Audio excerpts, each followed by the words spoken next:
নমস্কার বন্ধুরা। আজ আমি তোমাদের যে গল্পটি শোনাতে এসেছি সত্যিকারের রহস্যময় কিছু ভৌতিক ঘটনা অ্যাপস থেকে নেওয়া গল্প। ঘটনাটি এক ট্রাক ড্রাইভারের। গল্প পাঠে আমি সাধন ঘোষ। সে একবার ঢাকা থেকে গাড়ি নিয়ে চট্টগ্রামে আসছিল। চট্টগ্রাম এর কাছাকাছি সীতাকুণ্ড নামে এলাকায় আসতে আসতে রাত তখন 11টা-12টা বেজে যায়। তার সাথে তার হেল্পারও ছিল। এর মধ্যে সে একটি চায়ের দোকান দেখে সেখানে চা খেতে নামে। চা খাওয়ার এক পর্যায়ে ড্রাইভারটি বলে যে তার একটু টয়লেটে যেতে হবে। তখন সে চা দোকানদারকে জিজ্ঞাসা করে আশেপাশে কোথাও টয়লেট আছে কিনা। দোকানদার তার দোকানের পিছন দিকে দেখিয়ে বলে যে একটু ভেতরে একটা পুরনো টয়লেট আছে, তারা ওটাই ব্যবহার করে। তবে সে ওই ড্রাইভারকে সাথে কেউ একজনকে নিয়ে যেতে বলে রাখা ভালো, টয়লেটটা যেখানে ছিল সে জায়গাটা একটু জঙ্গল টাইপের ছিল। চায়ের দোকানে কয়েকজন লোক ছিল, তাই ড্রাইভারটা একটু সাহস দেখিয়ে বলল, না না, কাউকে লাগবে না, সে একাই যেতে পারবে। তো লোকটি জঙ্গলের ভিতরে গেল এবং টয়লেট খুঁজতে লাগলো।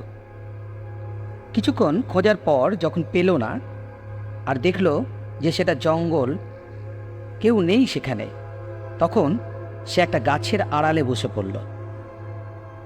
তার প্রয়োজন শেষ হওয়ার পর সে যখন দোকানের দিকে আসছে তখন সে হঠাৎ করে দেখতে পেল একটা জায়গায় দুটি ছোট্ট মেয়ে বসে বসে কি যেন করছে।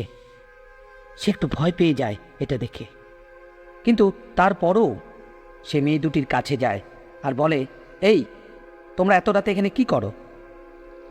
এই কথা বলার কিছুক্ষণ পর মেয়ে দুটি একসঙ্গে তার দিকে তাকায় এবং সে ড্রাইভারের মতে সে দেখল যে মেয়ে দুটির মুখমণ্ডল একদম ফ্যাকাশে আর তাদের চোখগুলো ছিল অস্বাভাবিকভাবে বড় এবং মুখে ছোপ ছোপ রক্ত লেগে আসছে, যেন যেন তারা কিছু একটা এতক্ষণ খাচ্ছিল।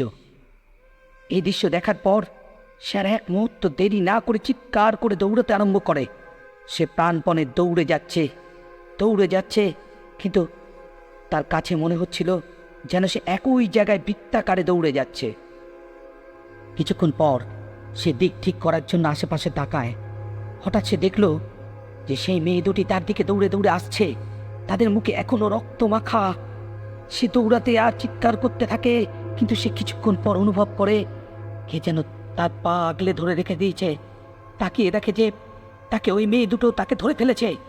সে আর নিজেকে ঠিক রাখতে পারল না। অতিরিক্ত ভয়ের কারণে সে অজ্ঞান হয়ে পড়ে যায়।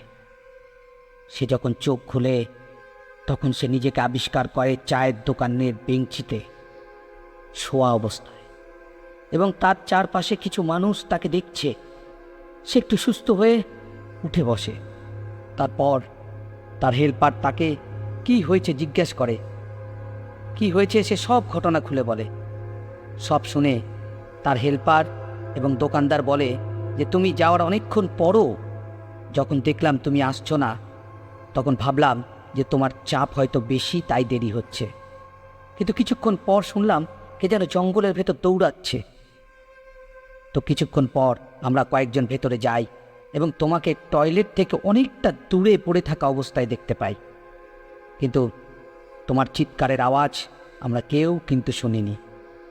সব শোনার পর দোকানদার বলে যে এই জন্য আমি তোমাকে সাথে করে কাউকে নিয়ে যেতে বলেছি, কিন্তু তুমি শোনোনি।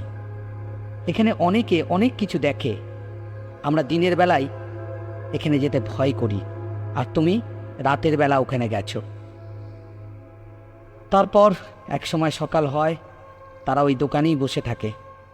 সকাল হওয়ার পর তারা জঙ্গলের ভেতর ওই জায়গাটাতে যায় যেখানে সেই ড্রাইভার দেখেছিল মেয়ে দুটিকে।